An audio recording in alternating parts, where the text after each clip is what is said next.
Hi, Shane Saracen with a quick tip for you, or to talk about different muffling. Now, I'm a person in general that doesn't like to muffle, but I've got a bunch of things here to show you of things that I've tried so I can recommend it to students or use it in recording studios or gigs or whatever.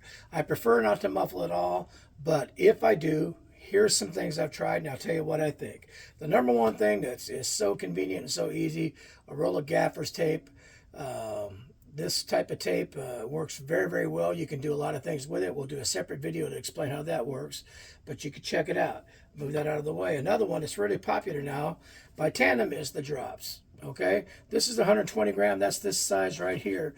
It's like a noise gate. It doesn't pop up much, but it bounces up and then comes down and muffles the head. So when you actually hit the drum, you get the drum by itself unless you're hitting it very quietly. But if you hit it hard enough to move it, it comes up and acts like a noise gate and comes down and muffles it. Another one I have here is a Vader Buzzkill. I've got two different sizes here to show you. The extra dry and the regular. There's a regular one right there. A lot of people like those because they're really clear. I've used those quite a bit.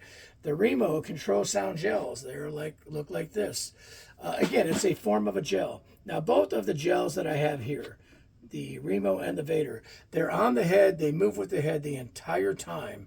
A lot of muffles don't do that. Now you can also use a ring. I don't have a ring on here right now, but I do have that. We have the Remo Active Gate. It's like a noise gate. When you hit the drum, this bounces up. You can set that. You can move this wherever you want, how far you want it in and more. Again, when you actually hit the drum, you're getting the sound of the drum or the head by itself. Then it comes down and muffles afterwards. And then we have this. This is the extra large or the large drum clip. There's a piece of felt on a piece of rubber that clips over your hoops, and it goes down and muffles the head. I prefer the smallest one, but this one was handy, so I grabbed it. So that are some of the things that are out there. If I do use tape, one of the biggest things I do, I'll try to do it really quickly here. I'm trying to keep this because I don't even want my face in the video right now. But just one thing that's really popular, I'll take a piece of tape. I'll show you two methods really quick. All right, I'm going to take this piece of tape and cut it or rip it in half. So one of them is to just make a loop as if you were going to put something on the back of a poster you're going to hang on your wall or something like that, and put that there. That works really, really well.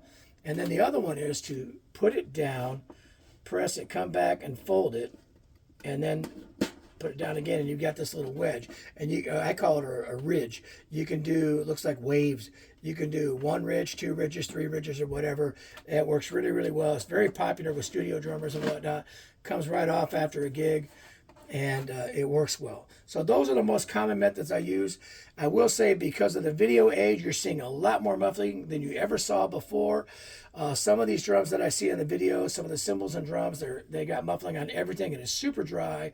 A lot of that is just for video, not something that you would see on a typical arena or large gig, because you need the drums to penetrate with volume.